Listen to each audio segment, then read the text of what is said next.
Okay, in this video I'm going to show you how to replace Iron Man with Vegeta in Marvel Rivals for the PC.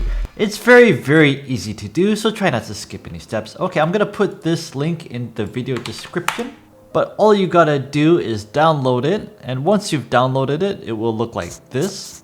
And you just open this with WinZip or WinRAR or whatever you want to use. Then once you've opened that, go to Steam, find Marvel Rival. Right click on it, go to properties, go to installed files, go to browse. This will come up. From here, go to Marvel game, Marvel contents, packs. And by default, you're not gonna have a mods folder. If you do not, just right click and say new folder and name it mods lowercase. Now once you've done that, it's gonna be empty. Of course, you're gonna take this Vegeta mod and extract it into this folder. And that is it. You start Marvel Rivals as normal, and that is how you get Vegeta as Iron Man.